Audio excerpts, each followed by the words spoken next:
Friends, welcome back to your channel House to Home. അപ്പം നമ്മൾ ഇന്ന് കാണാൻ പോകുന്നത് നമ്മൾ ദിവസവും യൂസ് ചെയ്യുന്ന സ്വർണ്ണാഭരണങ്ങൾ, വള, കമ്മല്, മോതിരം, ചെയിന്, ഇങ്ങനത്തെ സാധനങ്ങൾ എങ്ങനെ വീട്ടിൽ തന്നെ എളുപ്പത്തിൽ ക്ലീൻ ചെയ്യാന്നുള്ള ഒരു ടിപ്പാണ്. അപ്പം നമ്മൾ വീട്ടിലിടുന്ന ആഭരണങ്ങൾ, ഓഫീസിലേക്ക് ഇടുന്ന ആഭരണങ്ങളിലൊക്കെ ഒരുപാട് അഴുക്കുണ്ടാവും. നമ്മൾ ദിവസം യൂസ് ചെയ്യുന്നുള്ളതുണ്ട്. കളർ ചേഞ്ച് ഉണ്ടാവും. പിന്നെ സോൾട്ട് വാട്ടർ അധികമുള്ള സ്ഥലമാണെന്നുണ്ടെങ്കിൽ സോൾട്ട് വാട്ടറിൻ്റെ സെഡിമെൻറ്റ്സ് ഉണ്ടാവും, എണ്ണയുടെ അംശം ഉണ്ടാവും. ഇതൊക്കെ നമ്മൾ വീട്ടിൽ തന്നെ ക്ലീൻ ചെയ്യാൻ പറ്റുന്നുള്ളപ്പോൾ ഇനി എന്തിനാ കടയിൽ കൊടുത്ത് ക്ലീൻ ചെയ്യുന്നത് അല്ലേ? കടയിൽ കൊടുക്കുവാണെങ്കിൽ എന്തായാലും നേരെ ചിലവും പൈസ ചിലവും ഒക്കെ അധികമാണ്.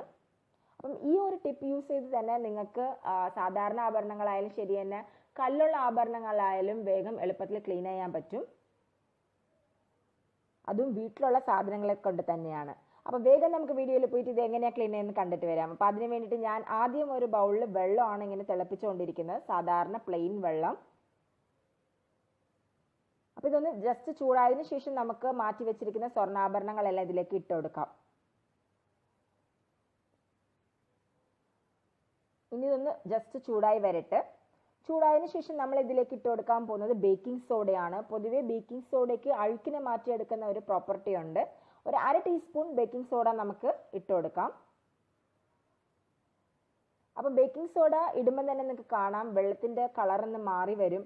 മാത്രമല്ല ഈ ആഭരണങ്ങളുള്ള സോൾട്ട് സെഡിമെൻറ്റ്സും അഴുക്കും എല്ലാം ഇങ്ങനെ മാറി വരുന്നതെന്ന് നിങ്ങൾക്ക് കാണാൻ പറ്റും.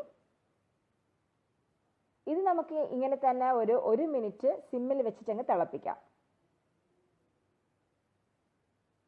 ഇടയ്ക്കിടയ്ക്ക് ഒന്ന് ഇളക്കി കൊടുക്കാം. അപ്പോൾ 1 മിനിറ്റ് തിളച്ചാൽ തന്നെ നിങ്ങൾക്ക് വെള്ളത്തിൻ്റെ കളർ നല്ലപോലെ അങ്ങ് മാറുന്നത് കാണാൻ പറ്റും. അഴുക്കെല്ലാം ഒന്ന് മാറി വരും. ഈ സമയം നമുക്ക് ഓഫ് ചെയ്തിട്ട് ഒരു 5 അല്ലെങ്കിൽ ഒരു 10 മിനിറ്റ് നമുക്കിതിനെ റെസ്റ്റ് ചെയ്യിപ്പിക്കാം. അപ്പോൾ ഈ അഴുക്കെല്ലാം ഒന്ന് കുതിർന്ന് കിട്ടും.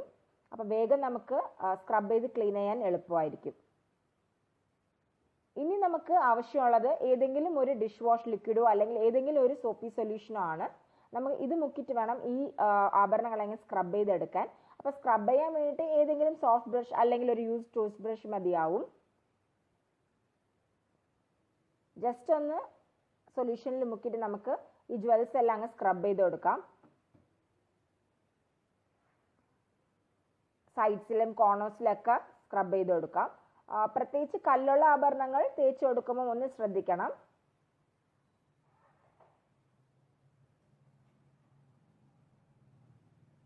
നല്ല ഗ്രാൻഡ് ആയിട്ടുള്ള ജ്വൽസ്, പിന്നെ നമ്മൾ ഫംഗ്ഷനൊക്കെ ഇടുന്ന ജ്വൽസിനൊക്കെ ഈ ടിപ്പ് അത്രയ്ക്ക് ശരിയാവില്ല. പക്ഷെ നമ്മൾ വീട്ടിലിടുന്ന ദിവസം യൂസ് ചെയ്യുന്ന ജ്വൽസിനെല്ലാം ഇതൊരു നല്ല ടിപ്പാണ്.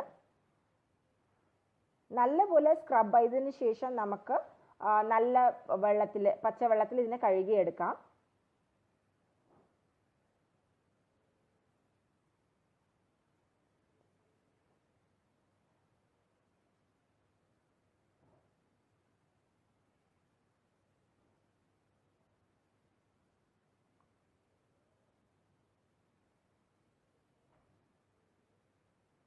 അപ്പോൾ തേച്ച് കൊടുക്കുമ്പോൾ തന്നെ നിങ്ങൾക്ക് അറിയാം ഇത് കളറൊക്കെ നല്ലപോലെ മാറിയിട്ടുണ്ട്. ഇനി നമുക്കിതിനെ നല്ല വെള്ളത്തിലങ്ങ് കഴുകിയെടുക്കാം.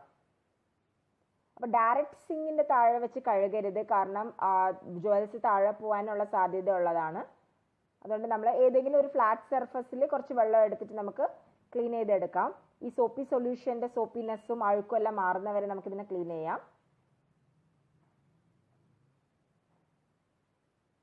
2-3 പ്രാവശ്യം നല്ലപോലെ അങ്ങ് ക്ലീൻ ചെയ്തോളൂ.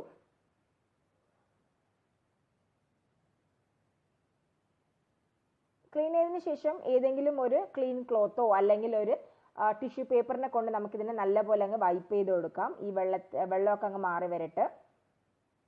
നല്ലപോലെ അങ്ങ് ഡ്രൈ ചെയ്തെടുക്കാം.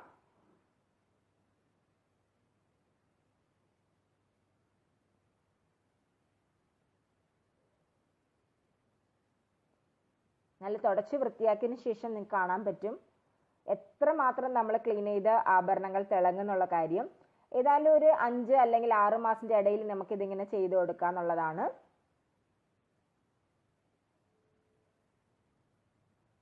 ഈ മാലയൊക്കെ എത്ര കറുത്തിട്ടുണ്ടായിരുന്നു കണ്ടില്ലേ? ഇപ്പം നല്ലപോലെ അങ്ങ് തിളങ്ങുന്നുണ്ട്.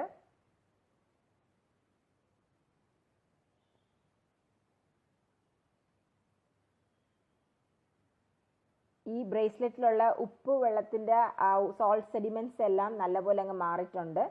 അപ്പം ഈ ഒരു ടിപ്പ് നിങ്ങൾക്ക് എല്ലാവർക്കും യൂസ്ഫുൾ ആയിട്ട് ഉണ്ടാവും ഞാൻ വിശ്വസിക്കുന്നു. എന്തായാലും ഇത് നിങ്ങളും ട്രൈ ചെയ്ത് നോക്കിയിട്ട് നിങ്ങളുടെ അഭിപ്രായം പറയാൻ മറക്കരുത്. ഈ വീഡിയോ ഇഷ്ടപ്പെട്ടിട്ടുണ്ടെങ്കിൽ ലൈക്ക് ചെയ്യാനും കമൻറ്റ് ചെയ്യാനും നമ്മളെ ചാനൽ സബ്സ്ക്രൈബ് ചെയ്യാനും മറക്കരുത്. അപ്പം വീണ്ടും ഒരു ഇൻട്രസ്റ്റിംഗ് ആയിട്ടുള്ള എപ്പിസോഡ് അല്ലെങ്കിൽ ടേസ്റ്റി ആയിട്ടുള്ള ഏതെങ്കിലും റെസിപ്പി ആയിട്ട് ഞാൻ നിങ്ങളെ കാണാൻ വരും. എന്തായാലും നിങ്ങളെ സപ്പോർട്ട് ചെയ്തുകൊണ്ടേ ഇരിക്കുക. Thanks for watching House to home.